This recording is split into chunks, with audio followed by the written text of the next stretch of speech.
Everybody's seen everything, the best of the best. Everyone's seen everything, everyone looks really good. People, they always expect me to do something what fucking Superman does. You know, like the guys, they say, yeah, he's so ripped all the time, and like, he never loses any, you know what I mean? Yeah. Like, I would never lose muscle. It's not true, I lose a lot of muscle too. Yeah. You know, like when I look at the last 1.5 years, my physique is basically the same, but just less impressive because I was keep losing muscle slowly. Because people, they say, yeah, he look always like this, but I'm doing this with the meat, like I'm using TRT, right? Like I'm using almost nothing, but people, they imagine me, I'm being on fucking like trend and everything, and just, I cannot keep the muscle either, you know? Yeah. When I was prepping for my show, the last 1 week I did 2-3 hours of cardio a day, almost didn't eat anything. I was skinny, yeah, because if you don't take a lot of like steroids on top, you cannot hold on to the size either. But people, they look at me and then they say, oh yeah, but look what happened to Joesthetics, you know?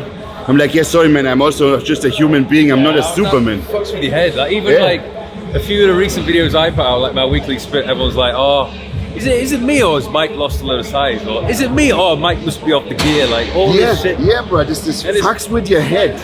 It's all bullshit. I'm not looking that good this month or these couple of weeks. And then a few weeks later, like, I'll pull it back.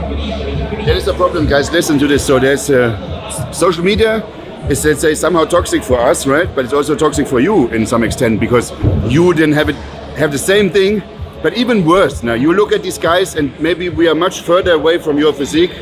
So you non-stop feel not good about yourself. While you should not give a fuck.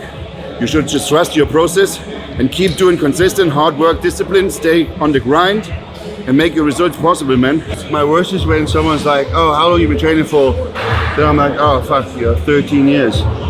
And then they say, oh, if I take 1 course of steroids, I will look like you in 3 months. The insult. To look like him is, even with gear, this is not easy, voila, as well. Hey, one secret. When I was back in the days, I stopped steroids for 1.5 years. And when I then secretly jumped back on, I didn't admit, obviously, immediately, like I'm like, hey, I'm taking something again. When I went on TRT. When I started this, I stopped doing shoulders. So I was like, I don't want to make my shoulders, you know, when you take something, then your shoulders easy to be fucking buff. So when I jumped back on the TRT, then I didn't train shoulders at all to just compensate, like say, maybe I'm still named, you know?